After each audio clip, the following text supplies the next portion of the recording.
Technical YouTube channel के तरफ से संचालित कंप्यूटर की ऑनलाइन क्लासेस में आप सभी का स्वागत है। आज का हमारा वीडियो रहेगा डाटा, प्रक्रिया और सूचना क्या होता है। इन तीनों सभी ऑप्शंस के बारे में हम जानेंगे।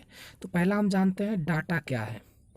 असिद्ध तथ्य, अंक और सांख्यिकी का समूह जिस पर प्रक्रिया करने से एक अर्थपूर्ण सूचना प्राप्त होती है उसे हम कहते हैं डाटा। तो अगला हमारा ऑप्शन रहेगा प्रक्रिया और सूचना पर। तो चलिए हम जानते हैं प्रक्रिया क्या है। डाटा जैसे अक्षर, अंक, सांख्यिकी या किसी चित्र को सुव्यवस्थित करना, उनकी गणना करना प्रक्रिया कहलाती है। डाटा को संकलित कर जांचा जाता है और किसी क्रम में व्यवस्थित करने के बाद संग्रहित कर लिया जाता है। इसके बाद उसे विभिन्न व्यक्तियों जिन्हें सूचना की आवश्यकता होती है उन्हें भेजा जाता है। उसे हम कहते हैं प्रक्रिया। यानी कि प्रक्रिया में होने वाले जो भी कार्य हम करते हैं उसको कहते हैं प्रक्रिया। प्रक्रिया में निम्नलिखित पदों का समावेश होता है, जैसे कि गणना करने में क्या आ जाएगा, जोड़ना, घटाना, गुणा करना, भाग देना। तुलना वाले में आ जाएगा बराबर, बड़ा छोटा, शून्य, धनात्मक, ऋणात्मक। निर्णय लेने में आ जाएगा किसी तर्क के आधार पर विभिन्न अवस्थाएं। तर्क में क्या आ जाएगा, आवश्यक परिमाण को प्राप्त करने के लिए पदों का क्रम। केवल संख्याओं, जिसको अंकों भी कहते हैं, कि गणना को ही प्रक्रिया नहीं कहते हैं।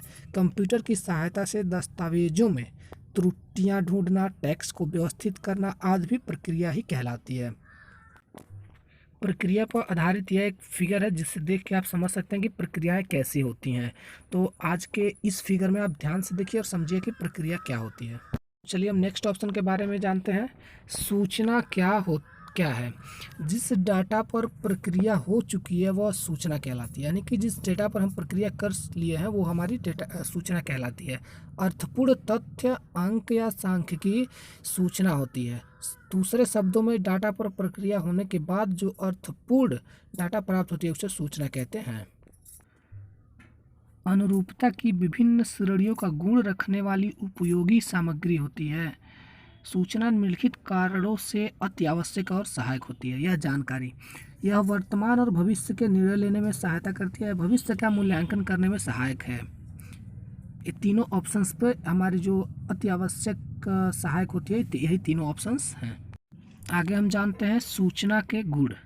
हम जानते हैं कि सूचना किसी प्रणाली के लिए अति आवश्यक कारक है, इसलिए सूचना में अग्रलिखित गुण होने चाहिए, जैसे कि अर्थपूर्णता होनी चाहिए, विस्मयकारी तत्व होने चाहिए, पूर्ण जानकारी से सहमति होनी चाहिए, जानकारी में सुधार होना चाहिए, संक्षिप्तता होनी चाहिए, शुद्धता या यथार्थता होनी चाहिए, संबद्धता होनी चाहिए और कार्य संपादन में सहायक होनी चाहिए। इन सभी ऑप्शन में है तो वो सूचना के गुण हैं। तो चलिए आगे बढ़ते हैं। अगला हमारा है डेटा संचार, यानी कि डेटा कम्युनिकेशन। तो हम जानते हैं इसके बारे में। डेटा संचार दो या दो से अधिक कंप्यूटर केंद्रों के बीच डिजिटल ऐसी प्रणाली जिसमें मुख्य से डाटा आदान प्रदान के लिए अंक का उपयोग किया जाता है, या एनालॉग ऐसी प्रणाली जिसमें विद्युत संकेतों का प्रयोग डाटा आदान प्रदान करने के लिए किया जाता है। डेटा का स्थानांतरण है जो आपस में संचार चैनल से जुड़ा होता है। डेटा संचार दो या अधिक कंप्यूटरों के बीच डिजिटल डाटा आदान प्रदान करने के लिए किया जाता है।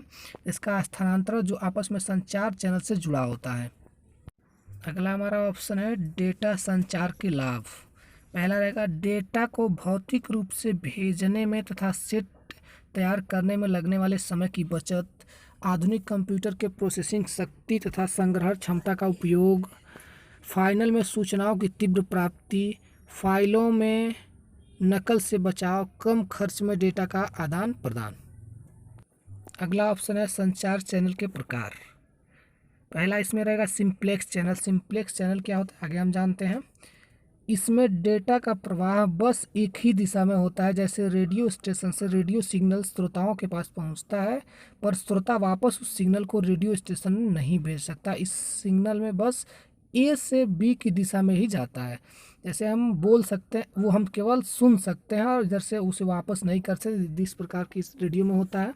तो हमारा हो जाता है सिंप्लेक्स चैनल।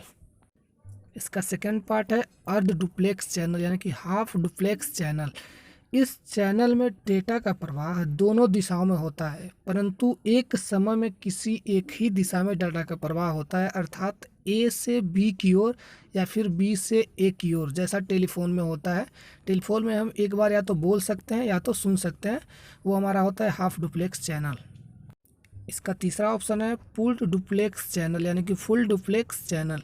इस ऑप्शन में हम देखते हैं इस चैनल में डेटा का प्रवाह दोनों दिशाओं में एक साथ होता है। एक ही समय में डेटा ए से बी की ओर या बी से ए की ओर भेजा जाता है, जैसा कि कंप्यूटर इंटरनेट सेवा में होता है। जैसे कि इसमें हम डेटा को एक समय में भेज भी सकते हैं और रिसीव भी कर सकते हैं, जैसा कि इंटरनेट सेवा में होता है। तो हमारा जो एंड्रॉयड फ़ोन है उसमें। आज के वीडियो में बस इतना ही। अगले वीडियो के लिए बने रहिए गुरु कृपा टेक्निकल यूट्यूब चैनल पर।